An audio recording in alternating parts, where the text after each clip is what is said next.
Hello guys, कैसे हैं आप लोग। आप सोच रहे होंगे कि हमने कितने दिनों से मूवी नहीं बनाई क्योंकि हम पैकिंग करके लड़ने ही आ रहे थे। ये है हमारा कज़न अहमद। अहमद कैसे हो?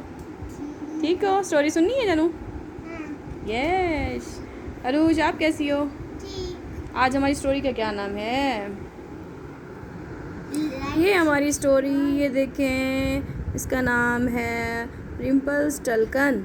हाँ जी, हम लोग अपनी स्टोरी स्टार्ट करते हैं। स्टोरी कुछ ऐसे स्टार्ट होती है कि एक दिन एक बादशाह अपनी सल्तनत में घोड़े पर सवार गुजर रहा था कि उसने एक औरत को गाते सुना। एक औरत बैठी थी, वो गाना गा रही थी और बादशाह गुजर रहा था साथ में।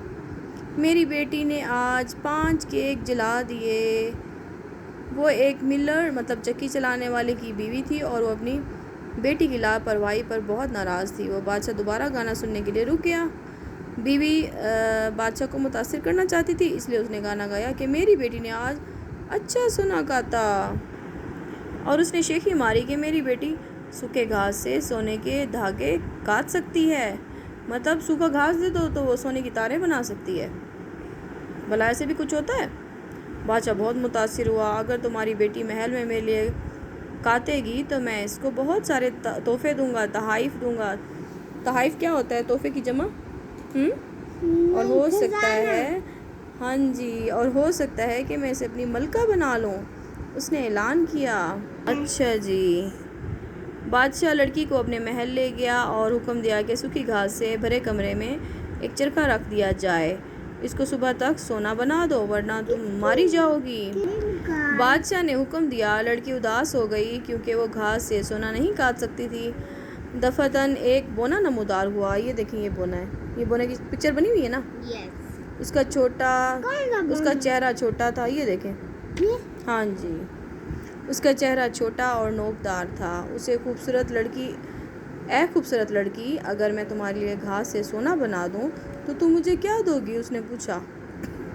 मैं तुम्हें अपना नेकलेस दे दूंगी, लड़की ने जवाब दिया। नेकलेस क्या होता है? हार। यस, मेरी रूश को तो पता चलता है भाई। लगता है स्टोरी बहुत मज़े की होने वाली है क्योंकि बोना आ गया। अब वो लड़की को जो है ना घास से सोना बनाना नहीं आता था, बोना उसकी हेल्प करेगा। बोना चरखे पर बैठ गया और अजीब किस्म के गाने गाते हुए उसने घास का सोना काट डाला। मतलब उसने घास का सोना ही बना दिया। लड़की से नेकलेस लिया और गायब हो गया। दूसरी सुबह बादशाह ने दरवाज़ा खोला और सोने के लच्छे देखकर बहुत खुश हुआ। उस शाम वो लड़की को दूसरे कमरे में ले गया जहाँ घास के बहुत ढेर और एक चरखा था, और कहा, अब इसका सोना तो मैं तुम्हें बहुत इनाम दूंगा। इसका सोना का तो अगर तुम ऐसा ना कर सकी तो तुम्हारा सर कलम कर दिया जाएगा। सर कलम करना किसे कहते हैं भाई? सर काटना। हाँ जी। वो दरवाजे को ताला लगाकर चला गया। बेचारी लड़की हैरान परेशान घास और चरखे को देख रही थी। दफतन वही बोना उसके सामने खड़ा था। अगर मैं तुम्हारे लिए सोना काट दूं तो मुझे इस मर्तबा क्या दोगी? मैं तुम्हें अपना कंगन दे दूंगी, लड़की ने कहा। बोने ने सुबह होने तक सारे घास को सोने में तब्दील कर दिया। वो कंगन छीन कर चला गया। कंगन किसे कहते हैं? कंगन किसे कहते हैं भाई? जो हाथ में पहनते हैं, चूड़ियों की तरह होता है ना। सोने का, गोल्ड का कंगन था। अगली सुबह बादशाह बहुत खुश था। अगर ये लड़की वाकई घास को सोने में बदल सकती है तो उसने सोचा, अगर मैं इसे शादी कर लूँ तो मैं हमेशा के लिए अमीर हो जाऊँगा। देखिए, बादशाह भी लालची था ना। इस तरह तीसरी रात वो लड़की को एक और कमरे में ले गया जहाँ घास का पहले से बड़ा ढेर और चरखा रखा हुआ था। अगर तुम इसको सोना बनाने में कामयाब हो गई तो मैं तुमसे शादी कर लूँगा, बादशाह ने कहा। अगर नाकाम हुई तो कल तुम्हारा सर काट दिया जाएगा। लड़की जब एक बार फिर ज़ारों को तारोने लगी तो वही बोना अचानक नमूदार हुआ। अब अगर मैं तुम्हारी ज़िंदगी बचा लूँ तो तुम मुझे क्या इनाम दोगी? मेरे पास तो अब देने को कुछ नहीं, मिलर की बेटी ने उदासी से कहा। ओहो, बोने ने कहा, आज रात घास सोने में काटा गया तो तुम मलका बन जाओगी। क्या तुम वादा करती हो कि तुम अपना पहला पैदा होने वाला बच्चा मुझे दे दोगी? हाँ हाँ, लड़की चिल्लाई। जब वो वक्त आएगा, उसे यकीन था कि वो अपने बच्चे को किसी न किसी तरह बचा लेगी। बोना बैठा और चरखे को ज़ोर से घुमाया और घास को सोने में काट डाला और पहले की तरह एक बार फिर गायब हो गया। अगले दिन بادشاہ بہت خوش ہوا اور ملر کی بیٹی اس کی بیوی اور ملکہ بن گئی. ٹھیک ہے.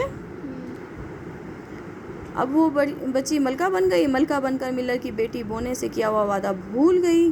تقریباً 1 سال بعد اس کے یہاں ایک خوبصورت بیٹا پیدا ہوا اور وہ خوف سے لرز گئی. جب ایک دن اچانک بونا موجود ہوا. بونے کو تو اپنا وعدہ یاد تھا نا. میں تمہارے وعدے کے مطابق بچہ لینے آیا ہوں، اس نے کہا. ملکہ نے التجا کی کہ اس کا وعدہ معاف کر دے. بونے نے اس کی آنکھوں میں آنسو دیکھے تو اس نے کہا چلو ٹھیک ہے، تمہارے پاس 3 دن ہیں جن میں تمہیں میرا نام بتانا ہوگا. اگر تم تیسری رات نہ بتا سکی تو بچہ میرا ہوگا. اور پھر وہ غائب ہو گیا. ملکہ نے اسے سب نوکروں کو بلایا اور پوچھا کہ اگر کوئی بونے کا نام جانتا ہو. پہلی اور دوسری رات ملکہ نے کچھ نام لیے. دونوں دفعتاً نفی میں جواب دے کر بونا چلا گیا. تو ملکہ نے کیا حل نکالا؟ ملکہ نے سب کو جمع کیا اور کہا کسی بونے کا نام جانتے ہو آپ لوگ؟ پہلی رات دوسری رات ملکہ نے کچھ نام لیے. دونوں بونے نے کہا یہ میرے نام نہیں ہے. تیسرے دن ملکہ بہت اداس تھی کیونکہ وہ نہیں جانتی تھی کہ بونے کا نام کیسے معلوم کرے. اسے یقین ہو گیا کہ وہ اپنا بچہ کھو دے گی. مطلب وہ اگر نام نہیں پوچھے گی تو کیا ہوگا؟